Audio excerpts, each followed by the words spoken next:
So I have good news and bad news. The bad news is that you're all gonna die. So that's pretty bad. However, the good news is that you still have a future. So how do you reconcile that? The first, sorry, I have to set it up right. The first thing to understand in life, in philosophy, in religion, in psychology, in any discipline that explains about the natural activities and attributes of beings in general, and not just human beings, is that any entity that is animate, that has a soul or an atma or a person residing within it, as the soul is the same whether it's a tree or an animal or a human.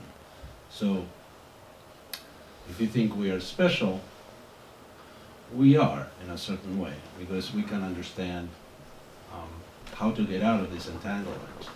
Again, the game of life is rigged. You just, as soon as you're born, you're starting to die. But that's the body, and the body is, it's like when you go to a car dealership or Craigslist or whatever you buy your car, and you look for a car that is going to last you a while, right? Low mileage, and it should have good reviews, consumer reviews. But eventually, but you know that car is not going to last you your entire lifetime. You have to eventually get a new one. There's no major existential crisis to know that when you buy a car, it's not going to be the last car you have. There will be more coming up to that. So we bought this particular vehicle, the body, and don't get too anxious about it. Don't get too fancy. Don't start decorating it and making plans forever for this body, because this body's going to change many times, not just once, not just at the time of death. Actually, your body will change every 7 years. Everything is new, brand new. Cells, everything, hair, nails, everything. It just is a different skin. Everything changes. So every 7 years you got a new body, and eventually the body's old and decrepit and not functioning very well. The organs are tired. The lungs cannot really move freely, and the heart cannot really pump like it used to when it was younger, and it can't live there. The soul has to go somewhere. So that's where the state of your consciousness will determine your place of destination. That's why you say you do have a future. You didn't say a good future. Well, with probably not a bad future. The fact that you're here is a good start, I would say. Your coordinates on your human GPS are doing fine right now. So do not take the crowded alternative route that goes down, and you don't want to be there, where your consciousness gets polluted and distracted, and you place objectives in front of you that are not permanent. Because if we are actually permanent or eternal, it means we don't have a beginning, we don't have an end. So there's something that we should be doing constantly, regularly.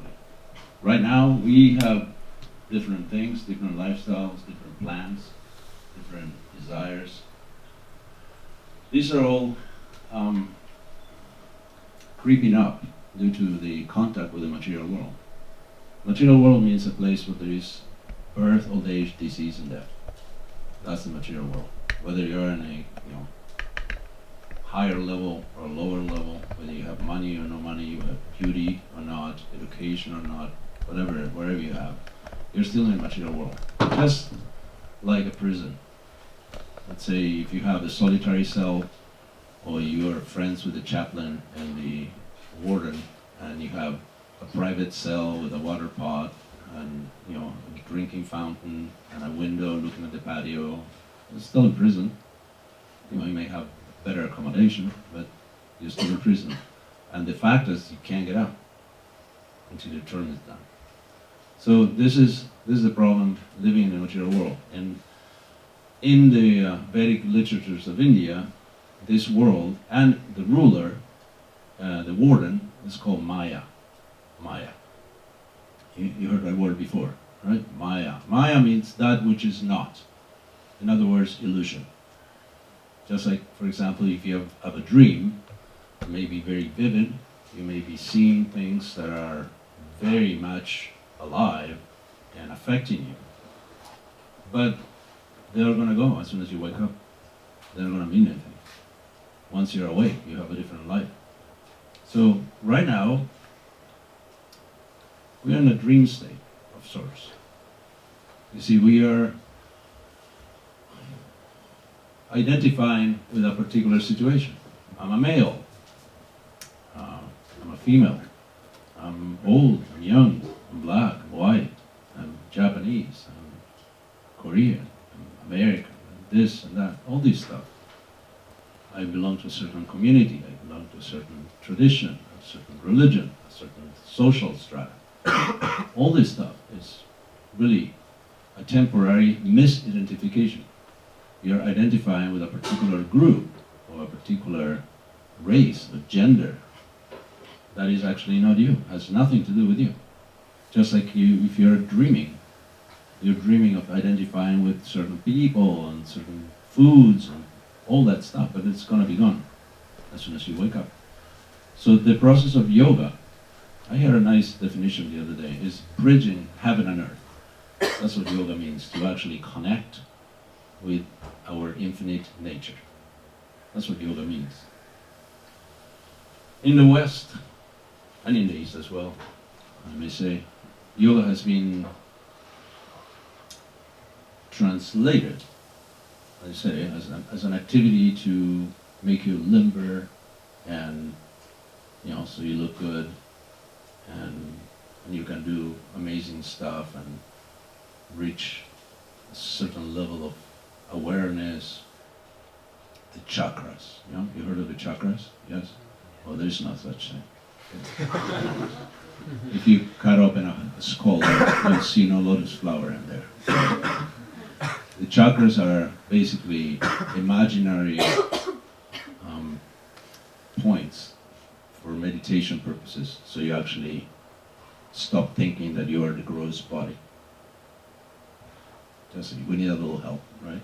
It's like if you're teaching, what could you teach? Nuclear physics. You can go to MIT and you'll have a great time, because you just give simple phrases that refers to huge bodies of knowledge, and everybody will get it. Oh yeah, I understand. I studied all that. Whereas if you teach nuclear physics in a maximum security prison for the criminally insane, you will actually,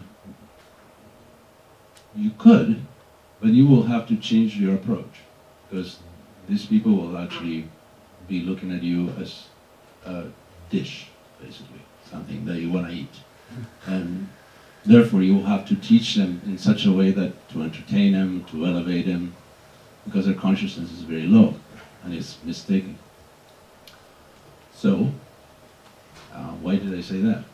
Because we are in a prison for the mentally insane. That's what the material world is. What everybody believes, I am the body, I am this, I am that. But you're not. You're not. So therefore, there are different levels of yoga to explain to you that you're not the body, you're the soul within the body. And according to what level you're at, one particular type of yoga will appeal to you. There are many kinds of yoga.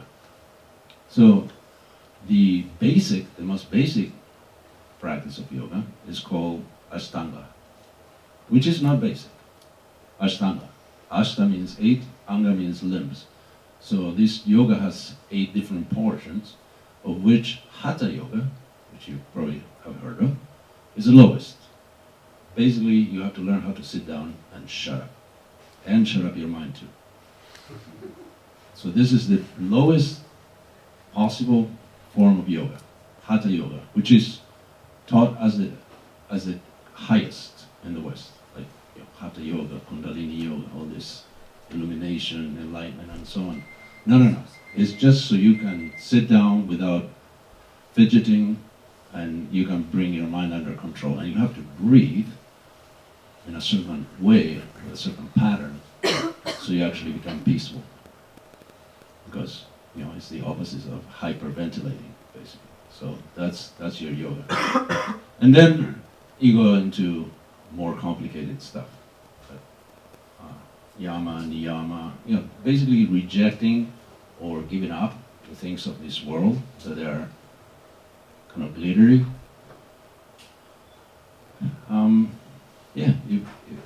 And therefore yoga is practiced in solitude most of the time.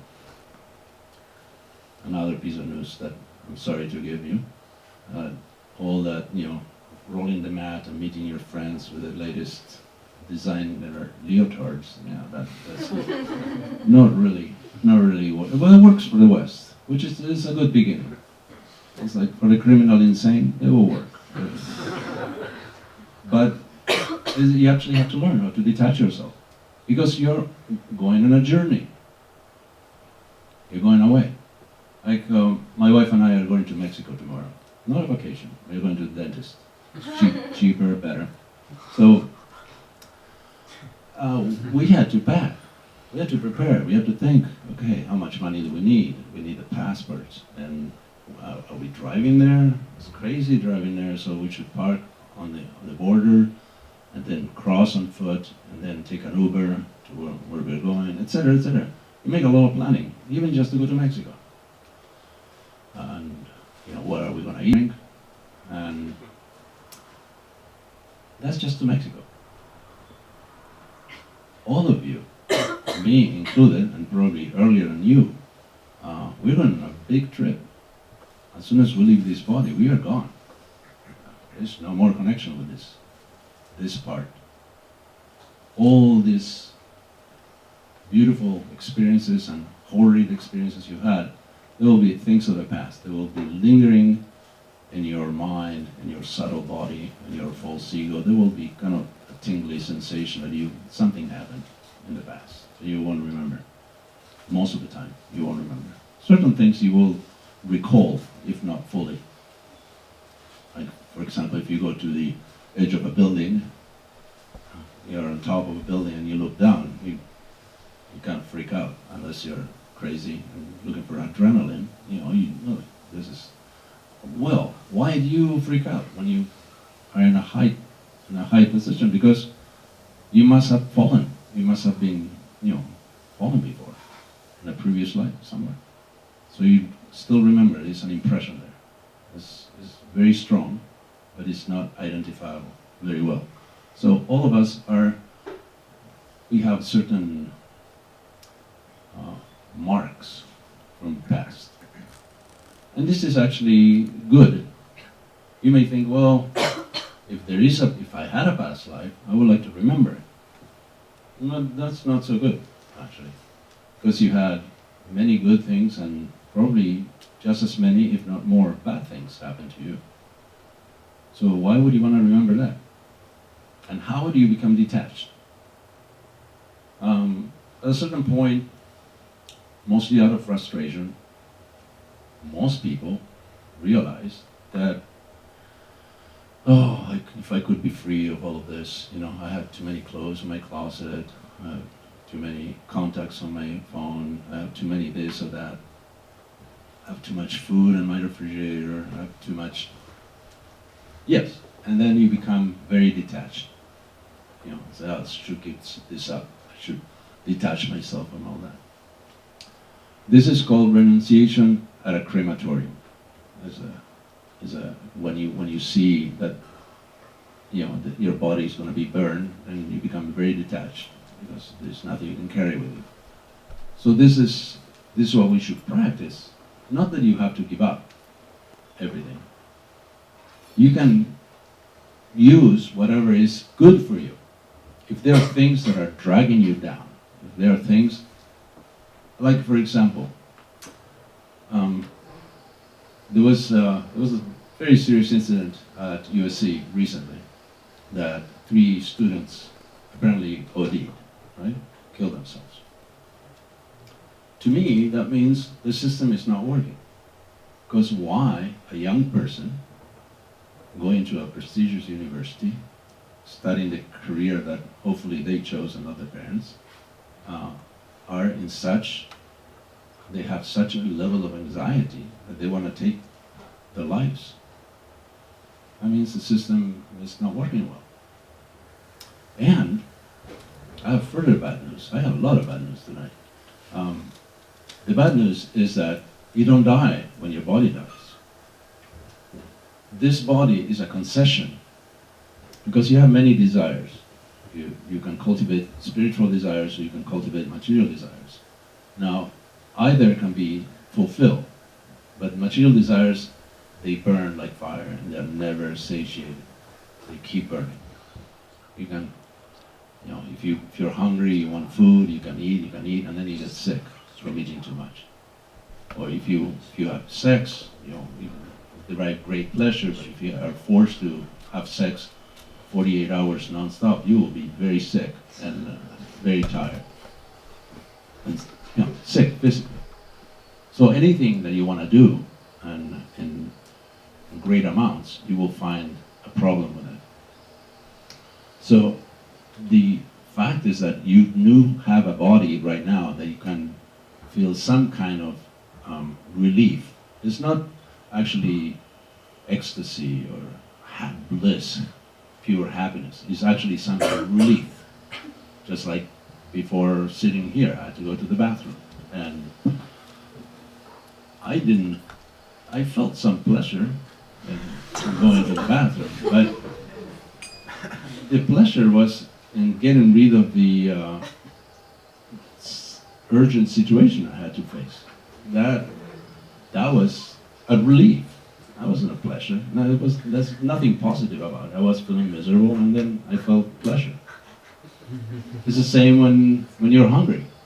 You're hungry and then you eat good food like the one they make here and you feel great satisfaction. But you forget that you were miserable a moment ago and you will have eaten anything, done anything to fulfill, to just try to quench a particular urge, which is eating. So at the time that you may wrongly choose to take your life, if anybody does, there is no cessation of the misery. What you don't have is a body to try to satiate those desires that you have.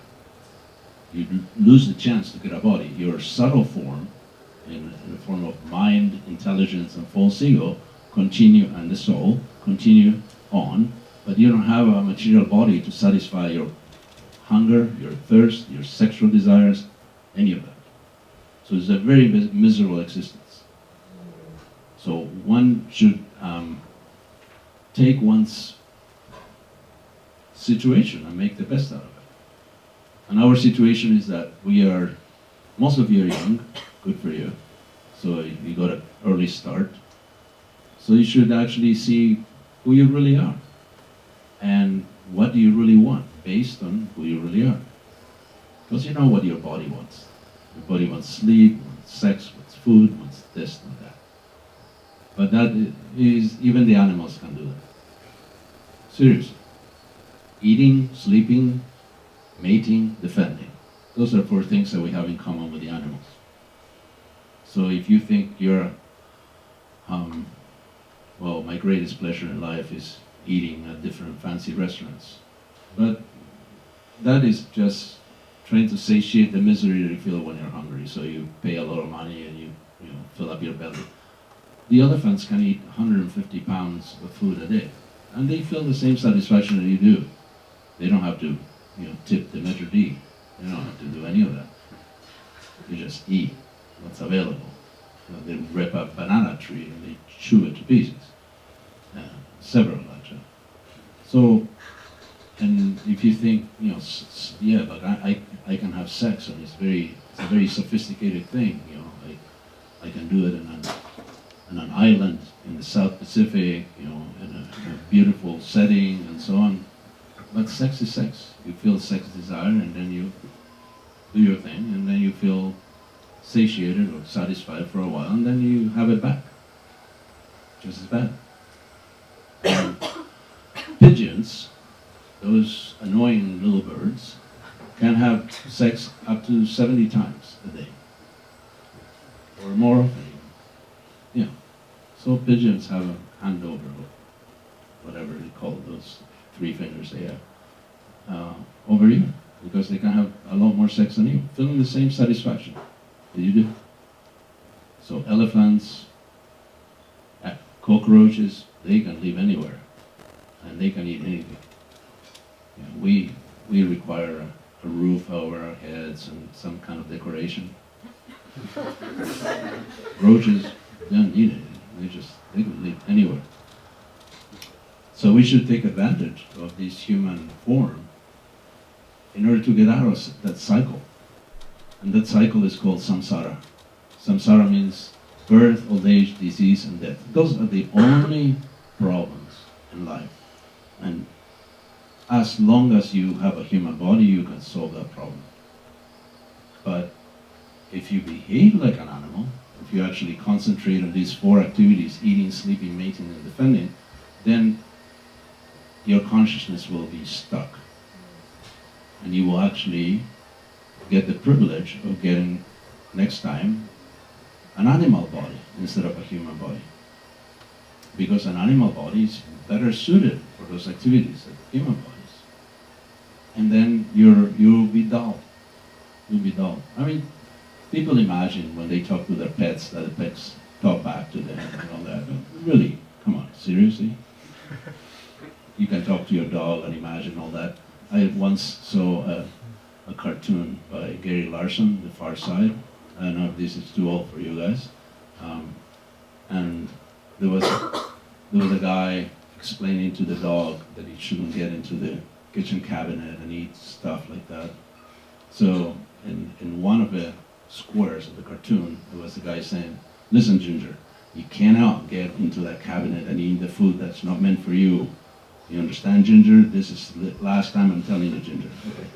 And the next square was what the dog actually understood, which was blah, blah, blah, Ginger, blah, blah, blah, blah, Ginger, blah, blah, blah, Ginger. So don't become a ginger. Yeah, just stay in the human form and try to make progress. Because we have a divine nature. And this is what we should aspire for. It's not something that you have to get. It's something that is inherently yours, and you have to recover it. Just you need to prove it. We have serious amnesia, and you have to just remember who you are. The process that we were actually following before I sat here and admonish you for not doing the right thing or whatever, it was the right thing. Actually, for this age, in different ages, and these are kind of cosmic ages, they last a long time, there are different processes of yoga to practice, to attain self-realization, of consciousness of the self. In previous ages, long time ago, people were they lived a little longer, and they were healthier, and they were smarter, and they were more pious, etc., etc. And they could actually perform great austerities, great meditation for many years. It's really hard to find a place where you can be by yourself without being bugged. And probably if you go to a solitary place, you expect to have Wi-Fi there, right? So in those ages, you could actually practice long meditation and yoga and austerities, not eating very much, not sleeping very much. Nowadays, it's very difficult, very, very difficult. So as the age progressed, things got worse. So nowadays, the process recommended, the process of yoga recommended, is called bhakti. Bhakti. Bhakti yoga means yoga of love or devotion. And the process has been simplified for us. Because it's, the sages could foresee the future, and they gave us a break because they knew we weren't going to be qualified. We weren't going to be very austere, not very detached, and our intelligence will be always clouded, and where our level of anxiety will be off the charts, and we'll sleep poorly and eat very poorly. Students can attest to this. I see students every day, and they say, this is, when we serve them lunch, they say, this is the healthiest thing I had in, 6 months, something like that. 4 things, yeah. And what you eat turns you what you really are. So you eat crap, you become that. So you have to stay out of this. And the process of bhakti gives the concession that by chanting mantras, particularly this mantra is a very powerful mantra. It's actually considered the most powerful of all mantras. And mantras are thousands and thousands of mantras. There are many words that they have spiritual nature and they have potency in themselves. Not just that you can imagine or you can build up some kind of imaginary frenzy within your head. There's actually a potent syllable or word that comes from a spiritual strata and can actually, like a magnet, take away all the nasty stuff that is surrounding you and impeding you from seeing clearly. Because that's the point, is to see clearly. Right now, we have a veil of material desires, lust, greed, anger, madness, illusion, pride, all these things that sometimes they are cultivated as if they were virtues, clouding our vision, our spiritual vision. So the mantra is like a powerful cleanser. It's like literally cleaning it up. And the more you chant, the more it goes away. However, some of us may have more layers than others. So do not be disappointed if it doesn't happen overnight, or if your material desires cannot be eliminated rapidly, because there's a ton of stuff to do. It's like when you do a cleanse. Let's say you do a liver cleanse or something like that. The first thing that will come out of your body are toxins, and they will translate in foul smell, or the tongue will be coated with something bitter, and you just you feel worse than before. This is simply a process of cleansing. It takes time, it takes work. Just like if you're washing your car, the first thing is crud and mud and all this stuff that comes up. So you don't give up just because that comes up. You just continue until the car is clean. So this mind of ours is being polluted for many lifetimes. And now we have a chance to clean it up with mantras. So simple, so simple. You can, if you, all of you had if there was a contest, the best, easiest process of self-realization, you were given a blank sheet and a pen. You have to come up with the fastest, nicest, easiest form of self-realization. You couldn't come up with something as simple and as nice as chanting mantras.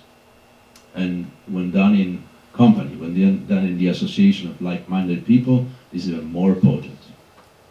More potent. So what we did before and what we are going to do next is your lifeline. Yeah, you can do other things, you can try whatever you like, you can insist until the cows come home, but try the mantra, try chanting mantra. That's the process of bhakti that really works. Really works. And we have, I can see a few familiar faces that have been doing this process for a while. It works. It works. These are intelligent people that if the process didn't work, they will give it up. It's no point. Not out of pride that you keep doing it. And the mantra is such that the more you chant, the better it gets. The more the flavor comes back. This mantra meditation is compared to the cure for jaundice. You know this disease? Jaundice is a disease of the liver that basically you can identify it easily because your body turns yellow. because of that bile disruption. And the solution is to take raw rock candy, sugar. But when you take it, it tastes bitter. So the more you take it, the more your bile will normalize until eventually you will actually feel that it's sweet. So what's the amount of material bile that we've been accumulating? So I don't know. It's up to you. So take the mantra, take this mantra, write it down, chant it with music, without music, silently, whispering, openly, in any way you can. And the more you do it, the more you will feel the sweetness coming back to you. And then everything else will seem insignificant. And your amnesia will be gone. You will actually remember who you really are. And you won't have to ask anybody, what should I do? Because the soul knows. All right, enough of a diatribe. If there are any questions or comments, we'll welcome them now. We have a couple of minutes, and then we get into the chanting. Yes, please. Is it possible to reconcile religion with meditation? Well, the word religion comes from Latin. It's re ligare. Ligare means to put together. And the word yoga comes from the root yuk, which means to put together. So you have to actually see the world as God, the divine, will see it. So there is no discrepancy between religion and meditation. Meditation is part of religion. If your religion is not teaching you that. You know why people go to a certain church? In America, they did a survey quite a while ago. Because it's closer to home. Because it's a shorter drive. So that's not very philosophical, I would say. It's actually economy. And they go to a certain church because they like the people there, not because of the religion itself. So we should not be spiritually lazy. We should actually, they say gold is where you find it. So do what you need to do in order to find what's yours. And what's yours is your relationship with the divine. That's yours. And whatever religion takes you there, whatever process takes you there, that's the right one for you. And if something can help that, then be open enough and do that too. So yes, whatever you're practicing, whether you're a rabid fundamentalist, or you're an atheist or an agnostic, whether you're whatever your twist is, whatever your religion, whatever your path, just add the mantra, and you can't go wrong. There's a story, and this is a true story. Maybe I've told it before, but not to some of you. There is in the 1920s, there was a guy in Russia that he read the Bible, and he found out a statement that said ceaseless chanting of the holy names. He couldn't understand what that meant. Ceaseless chanting of the holy names. It's right there in the Bible. So he became a mendicant on purpose. It's not like he was unemployed or, he actually traveled from place to place, kind of on a perennial pilgrimage, and he would ask monasteries and wise men and anybody he could find, what is the meaning of that? And people told him different things, but he wasn't satisfied. Until one day he found an old monk, and the monk said, well, you're involved in this Christian process, so just say, Jesus' prayer, Jesus Christ, give me your mercy. Just say that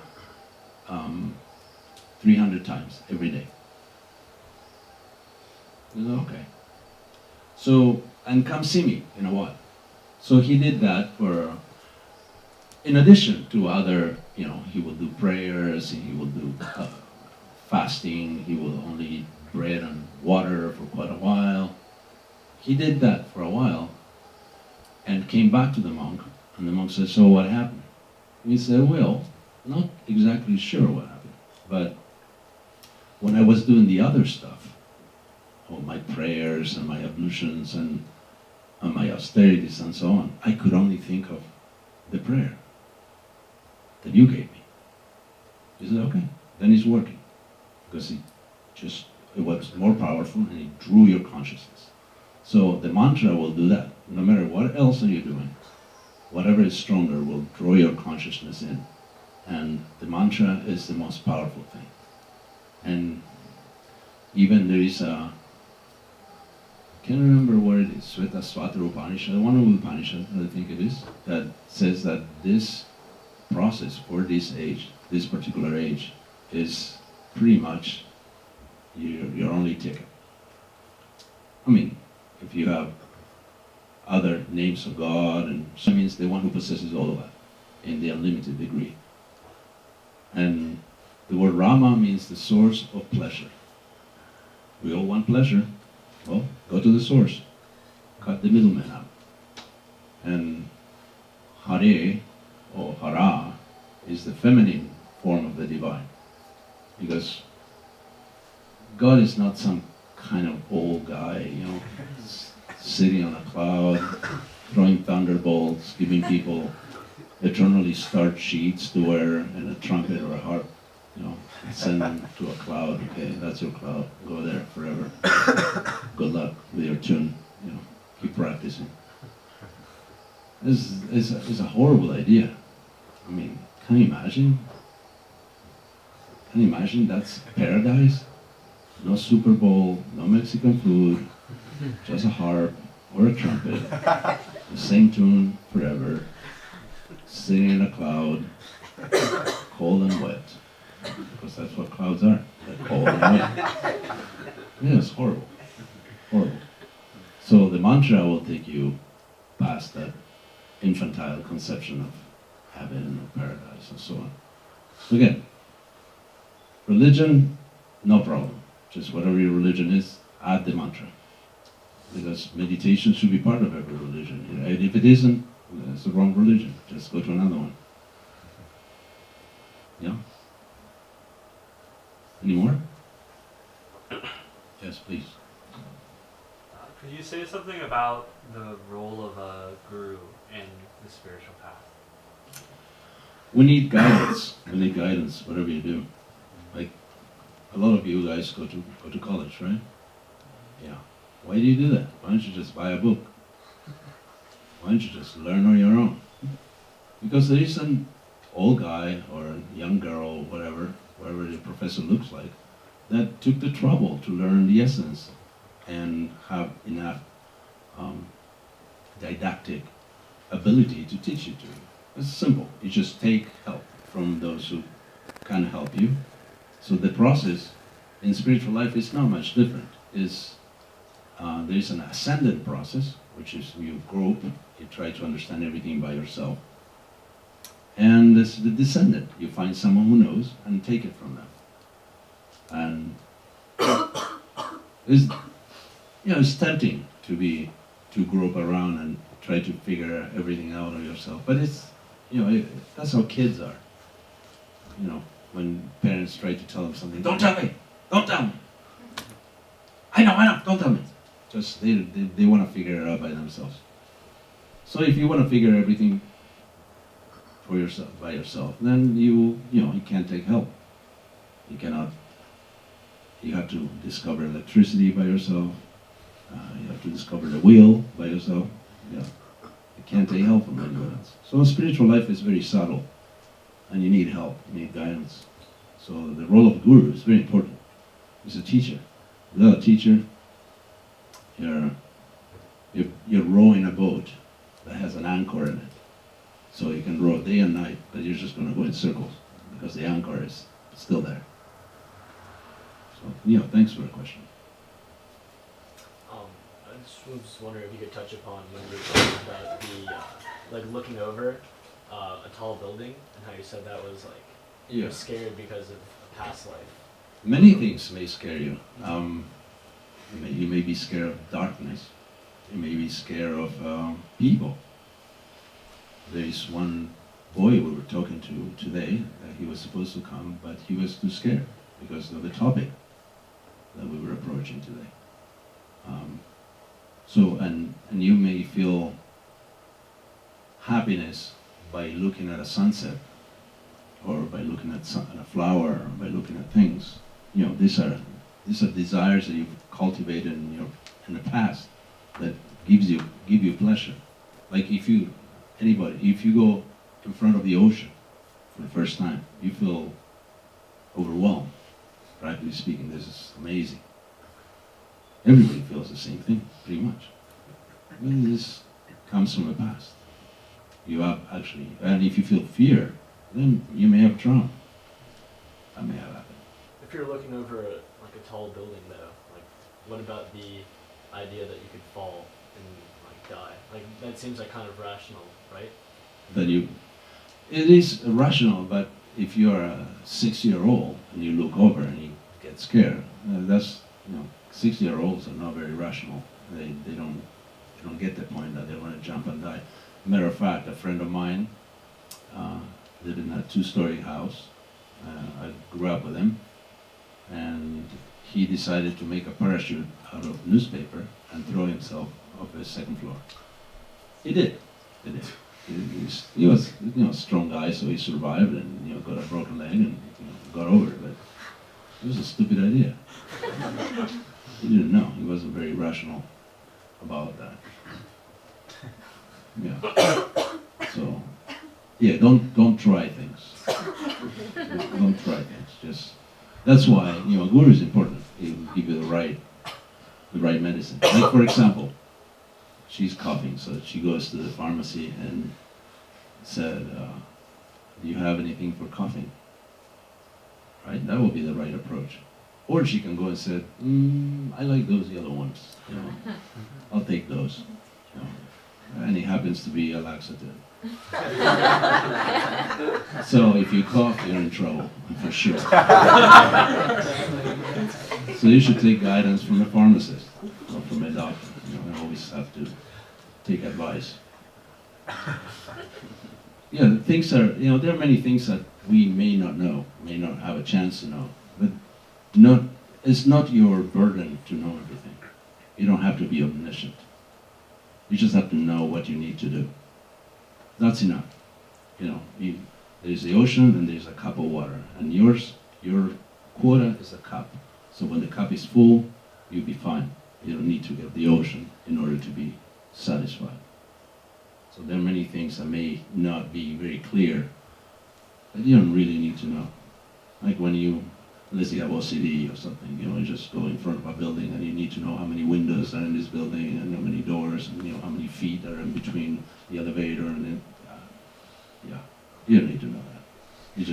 You have an appointment on the 3rd floor, just go there and get out. That's it. It seems a little pragmatic, but it's an easier life than trying to figure out everything. Because what you have a limited capacity for is to love and to receive love. So you should concentrate on that.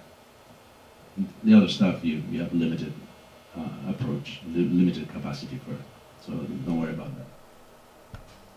Thank you. Yeah, thank you. Anything else? Yeah. What advice would you give to someone going through a breakup? To go into a what? Going through a breakup? Choose better next time.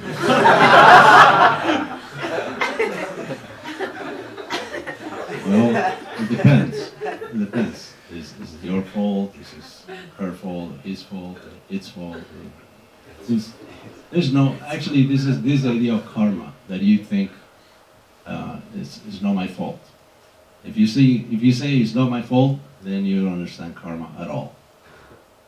It is your karma. You build it up. Now you have to live with it. You're going to break up. It's very painful.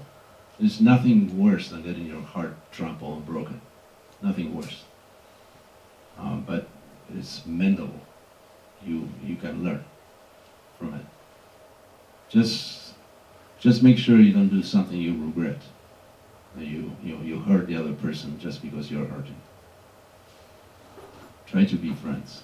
Matter of fact, I do have a guru, and my guru, when was asked by his disciples, I would like to marry such and such. His question was, are you friends? Would you be, if that person was of the same sex that you, would you be friends? And if the answer was no, then the answer about marriage is no. You shouldn't. You should be friends. You should have some affection. That comes first. Because the first thing that comes is infatuation. Oh, I like the way she smells, and I like the way he looks. But eventually he will look pretty bad, and eventually she will smell pretty bad. So you can't rely on that. You have to, go further than that. So there should be friendship.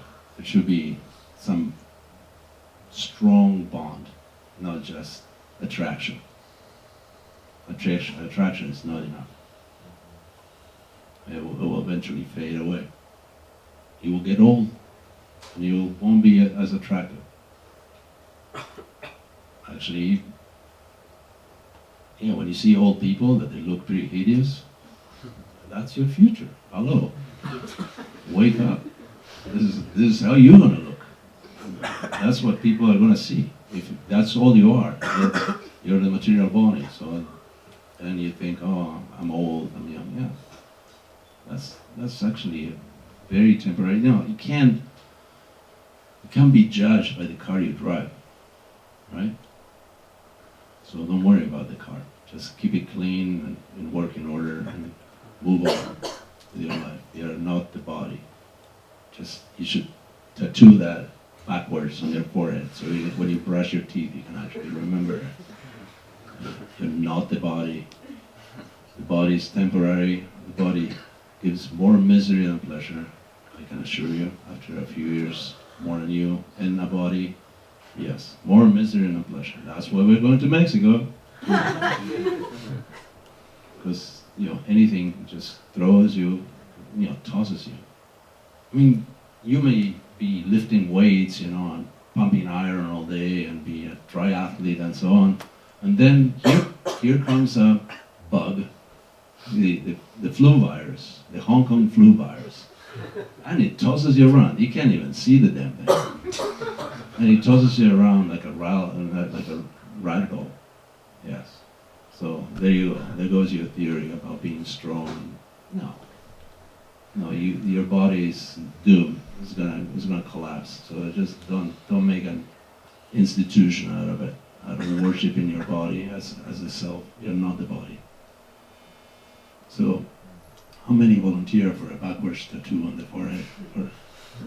Yeah, just chant the mantra. Yeah, that's the good news. You don't need to get a tattoo. You could write it on your mirror.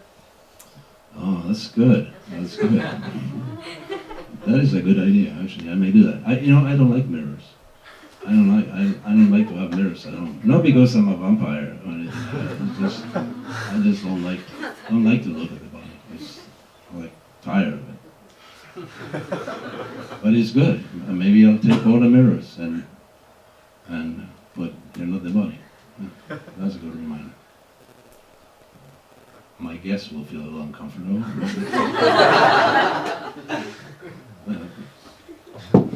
Anything else? Yeah. So I don't advocate drugs, but some people do take psychedelics or microdose psychedelics and sometimes meditate while taking them and claim to be having out-of-bodies experience or like really transcending and meaningful experiences. And I'd be very curious to hear your opinion on that. Yeah, well, that's self-realization is not cheap. You can't. I mean, I was going to give a bad example, like, if you, to get a degree, it's not a question of paying, but, since we are at USC, I can't say that. It's not cheap to become self-realized. It's not like you can pop in a pill and then you're done. You smoke a joint and you become one withdrawal or something like that. Yeah, it's not easy. Not easy. You have to work for it. Right? For example, if I told you that I teach to play piano, and in only one lesson you can play, you can be a concert pianist. A 1 hour lesson, you become a concert pianist. Will you actually believe me? No, of course not. Okay, well, I'll tell you, you can get on a bike and go on the Tour de France, and you will get in the top 10 of the Tour de France. Just if you come to my shop and take 1 hour lesson. Would you believe me? No. Okay, I can go through an enormous list of things that may promise a lot, but they don't deliver. So, if I tell you the purpose of life is to understand the self, and just by taking this pill, or by smoking this joint, or by smoking crack, or whatever it is, this blue meth is fantastic. You will achieve self-realization for only $49.99. 2 hits and you're done. Nah, no thanks. No thanks. Have you taken drugs? No. Good for you. So those who have taken drugs and believe they're God, they're deluded. God doesn't go to the dentist, for example. And all of you will have to go sometime or other. You will get a toothache. Hopefully not, but you probably will. So it's not cheap to become the supreme or by easy, cheap means, like taking drugs. It's just cheating. You have to actually work very hard. You want to play the piano, you want to, be a world-class cyclist, you have to work so hard, and you may not make it. Well, in self-realization, if you put the work, you will get it. Just chant the mantra, and you'll be happy. I promise, or your money back. Except for what you spent for dinner. Yeah. That you will eat it. Yeah. Any other question before we get chanting? Yes. How to deal with anxiety? How do you deal with anxiety? Well, in my case, it's very easy. You just give it to others. Just kidding.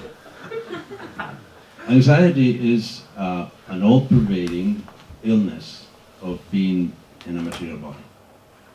This world is created on the basis of anxiety, that everybody's anxious about something. Matter of fact, there are 2 words, one for the material world, one for the spiritual world. The spiritual world is called Vaikuntha, which means without anxiety.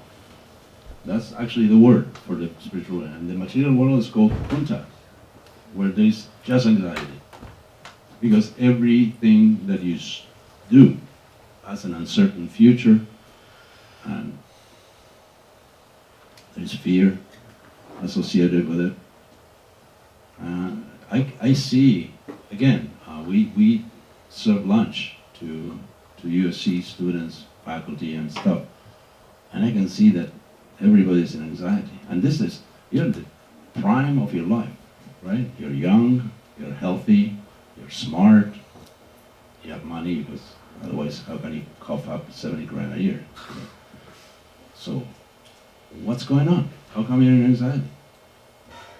Because that's part of the material world. So as long as you live in the material world, and you're part of the material world, your consciousness is attached to it, you will have anxiety. And as soon as you detach your consciousness from the material plane, your anxiety will start going away. Going away. So the advice for you, stick to the mantra. Really stick to it. I mean, take it as your lifeline. Like there's nothing. It's just you're drowning in the middle of the ocean and you see a lifeboat and just hold on to it, because that's all there is for you. So in this world, no matter what you're going through, because you're not the first person who has anxiety. You won't be the last either. The only way you can do it is by practice. You have to do it regularly. And detachment, to see things for their intrinsic value. Is this something good for me? Or is this something that is going to pull me down and make me cry and spend countless hours talking to my friends about it, have a broken heart, all this stuff. It's like you can see it from above. You may not be able to get rid of it, but you won't be so inside of it that you will be trapped, like in a bubble. You actually, when you raise your consciousness, you start seeing things at a distance, so you can actually make better choices, much better choices. You will be peaceful. You deserve it. It's yours. Take it. Don't let time go by. And you may say, well, it's for old people.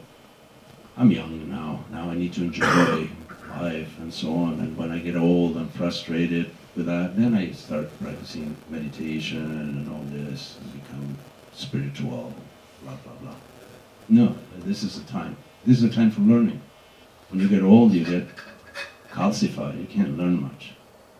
I used to learn languages like there was no end. I could learn any language very quickly. Now I can't learn anything. My brain is full. I have no room for any of that. So right now, you're young, take advantage. Learn the things that you need to, the tools that you need to move around without suffering the consequences of being in a world where everybody is in anxiety. And most people are drowning, but they're seeing a dog go by and they just rub the tail thinking, oh, he's going to take me to shore. No, the dog is about to drown himself.